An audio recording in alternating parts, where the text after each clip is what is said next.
Am I the a-hole for telling my daughter that she should leave her pet rat at her mother's home now my girlfriend has moved in? Original post. My male 45 girlfriend, female 45 of 2 years, and I have moved in together. Everything is great, and she gets along very well with my children. At least with my son. I share custody of my 2 children, male 16 and female 15, with my ex-wife, female 40. There is one problem. My girlfriend has phobia for mice, rats, squirrels. In other words, rodents. This is something we all know, and people laugh about it. But it is a serious issue for my girlfriend, who can't even see a picture without starting hyperventilating. My daughter got a rat as a present when she turned 15. She brought it home, and my girlfriend freaked out, and she apparently left the apartment without even noticing that she didn't have her shoes or coat on. I got upset with my daughter, because she knows my girlfriend's fear. I told her that she should leave her pet at her mother's house from now on when she comes here. My daughter got upset and started yelling that my girlfriend is being ridiculous. And me too. Her rat wasn't the problem, so it shouldn't have to be kept at her mom's, and that my girlfriend should move out since she's the one who has the problem with the rat, not the rat with her.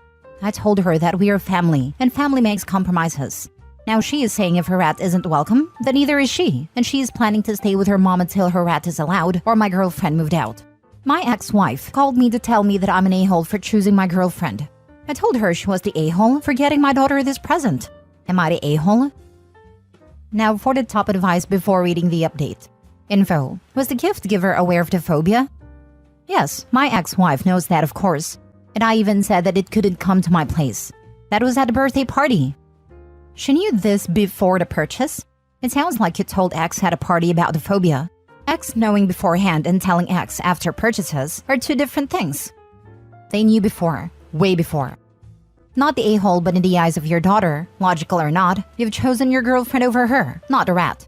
If I were in your shoes, I would suggest that your girlfriend seek therapy for her phobia and present this to your daughter.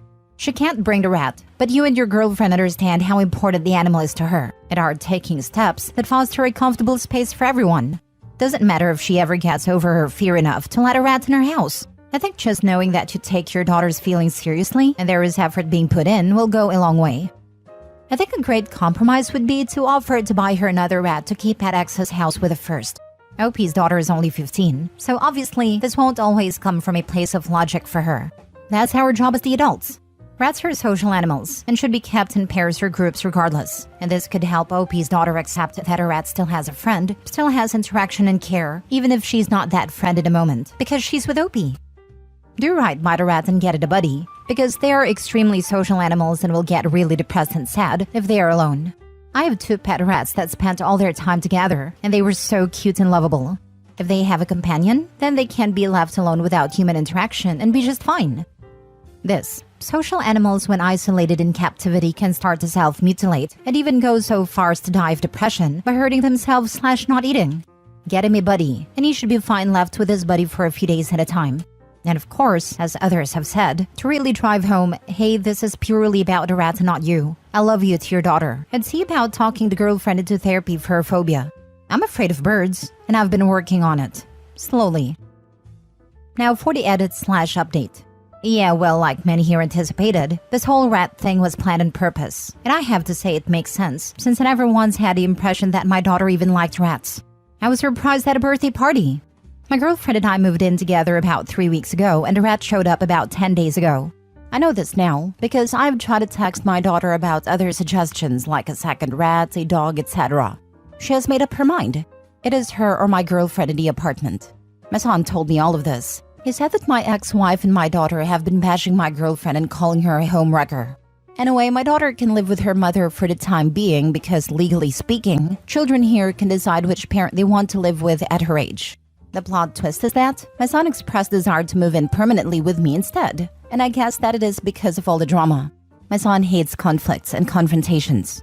Of course, ex-wife is now bombarding my phone because she believes that I have put my son up to this because my son said that he will start packing a bigger bag today if I agreed to him moving in permanently. I talked about visiting her instead of living there, and I agreed. This is escalating very fast, and I don't seem to have found the brakes to stop the madness. My suggestions made things worse. Thank you for listening. If any 40-plus divorced parents have any advice on how to resolve this issue, I'm all ears. If it is relevant in any way, I didn't leave my ex. She did. One day, she sat me down without forewarning and told me she wasn't happy anymore and wanted a divorce. Everything went fast afterwards, and we were divorced 6 months later. It was never an affair or anything, but I think she liked someone, but it didn't work. After a few months, she said she regretted it and wanted to reconcile, but I didn't feel right about it.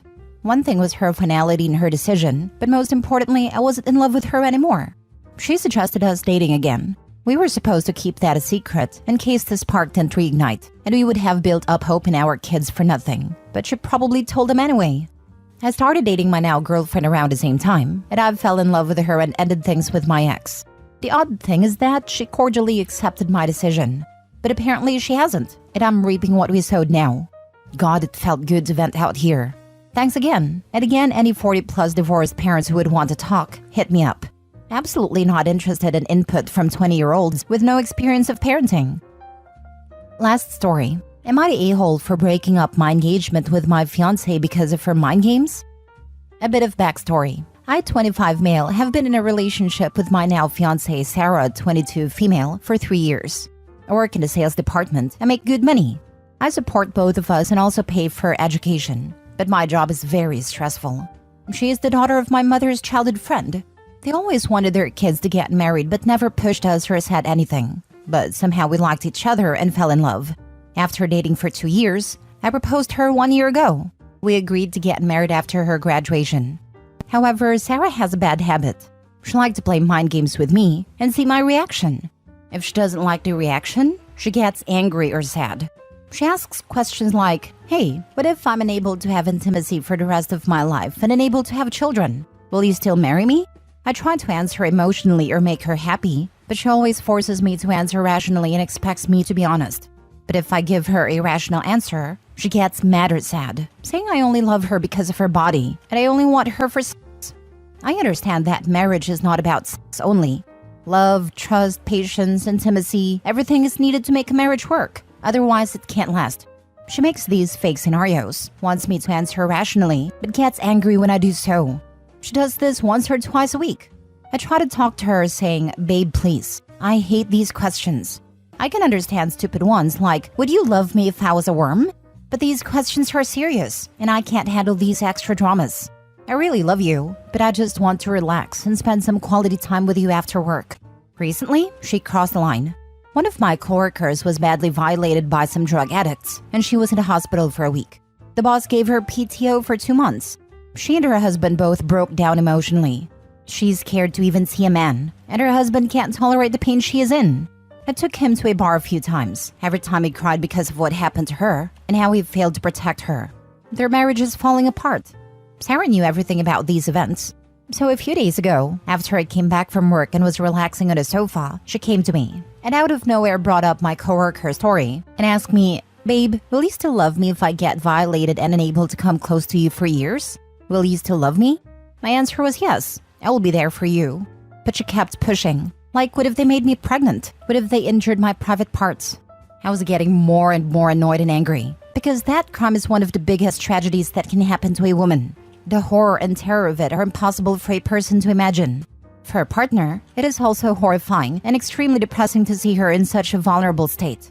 But she somehow created this scenario and wants me to give her a rational answer. But I can't, because I never experienced such horror, and I never want to be in that position. And I honestly don't know how I would handle the situation. But she kept testing my patience. After that, I said I was done. I took off my engagement ring and I said I'm done with you. I work 12 hours a day, but I still try to find time to do something for you. I try to buy you flowers, take you out on dates, try to buy everything you ask, cook for you often, and do everything I can to make you happy. All I ask for in return is peace and positive energy. I can't take these games anymore, and I can't apologize every time for some fake scenario you created in your head.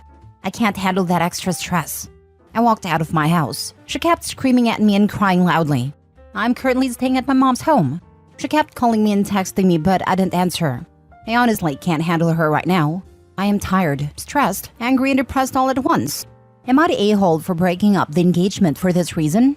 Edit. Thank you guys for all of your kind words. I will keep it in mind moving forward. There will be a family meeting with her family tomorrow.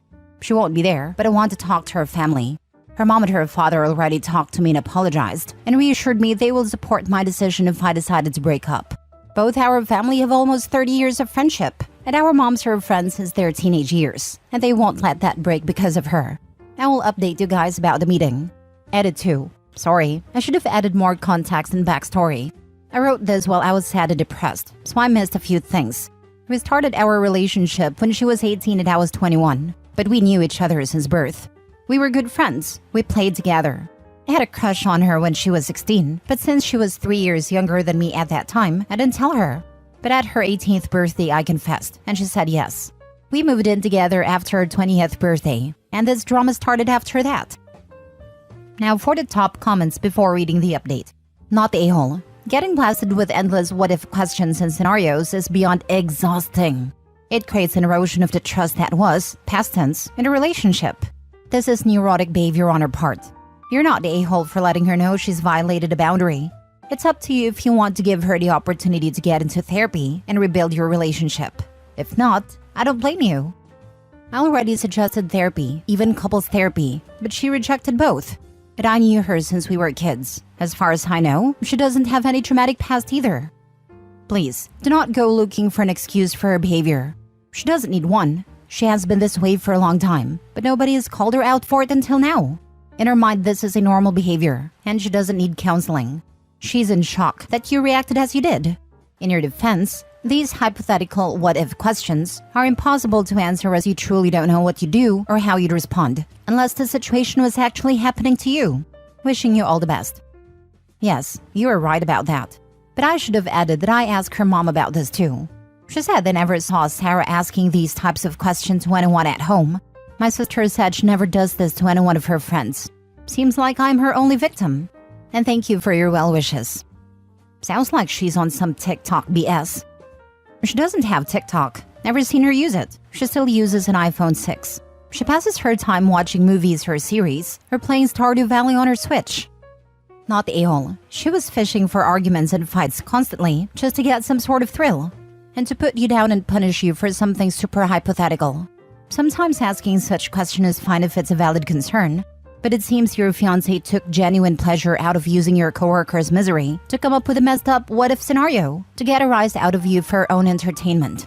She behaves like a high school teenager that lives off drama and stuff. You clearly told her to stop this nonsense. But she walks all over you, and she has no respect for others than herself. She thinks a tragedy this bad is something to make a game out of. Please run, as far as you can. I tried as much as possible, but these mind games are making me crazy every day. I'm totally done with her BS. You tried to accommodate her by giving her the answer she wanted. Not good enough. You have her the answer she wanted to hear. Not good enough. You ask her to stop. She won't respect that. Please give me an honest answer. Do you think you can take this for 10 years? Can you accept that she will probably do this with any future kids too? She won't stop with her awful behavior towards you. When will she also do it with your family, your kids? Yeah, these things are running on my mind right now. Now for the update. First of all, I want to thank everyone for your amazing love and support. I didn't expect this to get this many responses and attention. I was in a bad situation and wanted some support, but it got more than I could ever expect. So, we finally had that family meeting. Sarah's mom, dad, her aunt, uncles, and grandma all came to my house.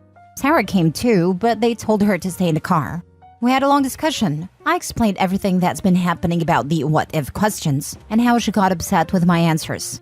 They were very supportive. They always treated me like their own son, and today was no different.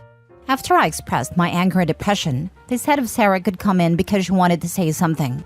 They said she was completely broken down and never expected I would actually walk out like this. She didn't eat, showered, or did anything in the last 48 hours. She came in, and it was true. Her eyes were bright red, messy hair, and she was in the same dress I left her in. She cried and wanted to come towards me, but her mom stopped her, and she made her explain why she would do such things and never gone to any therapy or even considered that. I won't bore you with every detail because she was crying and sobbing while speaking. But to summarize, a lot of you were right. She was way too young to get married, and she never really grew out of her childhood friendship. She used to do pranks, throw cold water at me, or say stupid things to embarrass me when we were kids. The reason for those what-if questions was to irritate me, but she never realized her questions turned from stupid stuff to horrifying questions. She never expected me to be this much traumatized by it, because to me, this was a real relationship turning into marriage. But in her mind, she was dating her childhood friend and started to live with him. Both of our parents apologized to me because they were so happy about our relationship that they forgot she might not be ready to be married at all. She is young, and this is her first relationship as well, just like me. After hearing all of this, my anger calmed down a bit, but the damage was already done. And by looking at Sarah, I can say she realized it too. I've never seen her this much broken down ever in my life, but I wasn't ready to go back, and her parents didn't beg or force me either. But she said she was ready to do anything I ask. She will do anything to get me back. This was a wake-up call for her, and she realized what she had done. So I said the marriage is off the table now. First, she needs to go to therapy, and after she's done, we will see if we can give this relationship another chance. She agreed to everything and said she will work hard to make this relationship work because she does not want to lose me. Now, a lot of you may get angry at this decision of mine, but I've given this a deep thought. Because she was always loyal to me. She loved me, cared for me, and did everything a wife does. But the problem was her mind games. But if what she says is true, and I believed it was true since the explanation makes sense, then I want to give this relation another chance too. I want this to work, but this time I will take it very slow. Both of us need to improve. We were going at 100 miles per hour. Now I will just take one step at a time and see if I can make this work. If not, I can always back out. Wish me luck, everyone, and thank you again for your support and love.